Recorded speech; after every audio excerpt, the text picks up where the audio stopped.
Hello friends, welcome to Vadipatti அம்மா சமையல்.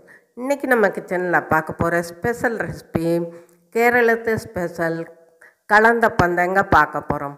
சின்னவங்கலேருந்து பெரியவங்க வரைக்கும் விரும்பி சாப்பிடுவாங்க. ஈஸியாக செஞ்சிடலாம். வாங்க வீடியோக்குள்ளே போகலாம். அதுக்கு முன்னாடி இன்றைய பிறந்த நாள் மற்றும் திருமண நாள் காணும் அனைவருக்கும் வாடிப்பட்டி அம்மாவின் இனிய நல்வாழ்த்துக்கள். எனக்கு கொஞ்சம் உடம்பு சரியில்லாதனால இனிமேல் ரொம்ப வீடியோக்கெல்லாம் வராதுங்க. ஆனால் போடுற வீடியோவை நீங்கள் முழுசும் பாருங்கள். பார்த்துட்டு நீங்கள் கமெண்ட் பண்ணுங்கள். இப்போ ஒரு பவுலில் 1 கப்பு பச்சரிசி சேர்த்துக்கலாம். அது தண்ணி ஊற்றி நல்லா ஒரு 2-3 தடவை கழுவிக்கிடுவோம். கழுவிட்டு மறுபடியும் நம்ம தண்ணி ஊற்றி ஒரு 1 ஹவர் ஊற வச்சுக்கலாம். ஊற வச்சாச்சு. இப்போ நல்லா ஊறிடுச்சு. இதை மையாக அரைச்சிக்கிறணும். இப்போ ஒரு மிக்சர் ஜாரில் பச்சரிசியை சேர்த்துக்கலாம். சேர்த்துட்டு தேங்காய் துருவல் ஒரு 1/4 கப்பு, ஒரு 1/2 ஸ்பூன் ஜீரகம், 2 ஏலக்காய், லைட்டாக உப்புத்தூள் போட்டுக்கலாம். அப்போ தான் இனிப்பை தூக்கி கொடுக்கும். இப்போ பாருங்கள், நல்லா சுற்றிட்டு வந்த பின்னாடி தண்ணி ஊற்றி நல்லா நைஸாக அரைச்சிக்கிட்டேன். அதை ஒரு பாத்திரத்துக்கு மாற்றிக்கலாம். இதில் ஒரு சீக்ரெட்டான ஒரு இது போடணும், பொருள் போடணும். நான் லாஸ்ட்டில் சொல்கிறேன் என்னான்னு. இப்போ ஒரு கடாயில் 1 ஸ்பூன் நெய் சேர்த்துக்கலாம். அதே மாதிரி 1/4 கப்பு தேங்காய் பல்லாக நறுக்கி போட்டிருக்கோம். போட்டு நல்லா வதக்கிடுவோம். வதக்கிட்டு அந்த மாவோட சேர்த்துக்கலாம். ஏன்னா தேங்காய் துருவலும் போட்டிருக்கோம், தேங்காய் பல்லாவும் நறுக்கி போட்டிருக்கோம். சாப்பிடும்போது செம்மையாக இருக்கும்.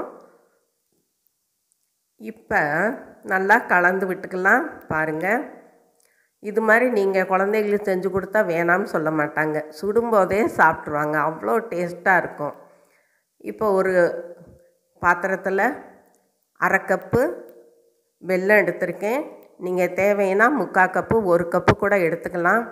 எனக்கு போதுமானதாக இருந்தது. இப்போ அதை பாகு காய்ச்சாமல் நல்லா கரையவும் நம்ம இந்த மாவோட சேர்த்துக்கிடுவோம். சேர்த்துட்டு நல்லா கலக்கி விட்டுக்கலாம். பாருங்கள், தண்ணியாகத்தான் இருக்கணும், கெட்டியாக இருக்கக்கூடாது இந்த அப்பத்துக்கு. இதே மாதிரி தண்ணியாக கரைச்சி எடுத்துக்கிடுவோம். இப்போ வடித்த சாதம் அதையும் நம்ம சேர்த்துக்கலாம்.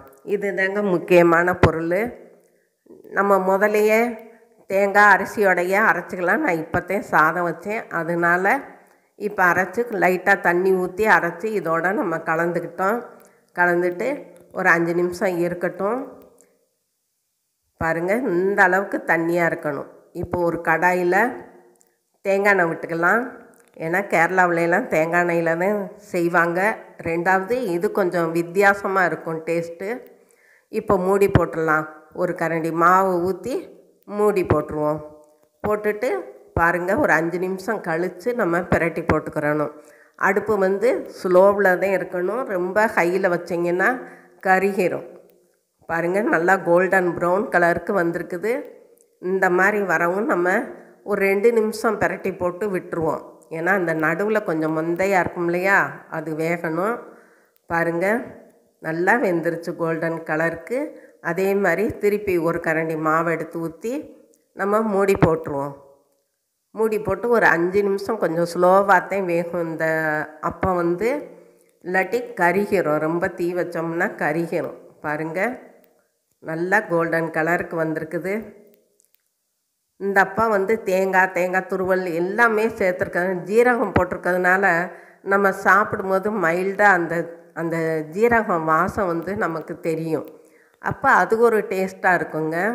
பாருங்கள், திருப்பி நான் பிரட்டி போட்டுட்டேன். இந்த மாதிரி நம்ம ஒவ்வொரு அப்பத்தையும் ஊற்றி எடுத்துக்கிறணும். ரொம்ப ஈஸியாக தாங்க வருது. பிடிக்கலை, சட்டியில் நல்லா வருது. பாருங்கள், இன்னொரு அப்பத்தையும் நான் போட்டு காட்டுறேன். அழகாக வெந்து நல்லா முருகலாக கோல்டன் கலருக்கு வந்துடுது. குழந்தைகள்லேருந்து பெரியவங்க வரைக்கும் விரும்பி சாப்பிடுவாங்க. பாருங்கள், பிச்சு காட்டுறேன். அவ்வளோதாங்க, நம்மளோட கேரளத்து ஸ்பெஷல் கலந்தப்பம் ஜம்முன்னு ரெடி ஆயிடுச்சு. இதுவரை சப்ஸ்கிரைப் பண்ணாதவங்க சப்ஸ்கிரைப் பண்ணுங்கப்பா. ஆளுங்கிற பெல் பட்டனை தொடுங்க. லைக் பண்ணுங்கள், ஷேர் பண்ணுங்கள், கமெண்ட் பண்ணுங்கள். நீங்களும் உங்கள் வீட்டில் ட்ரை பண்ணுங்கள், சாப்பிடுங்க, சந்தோஷமாக இருங்க. நன்றி, வணக்கம்.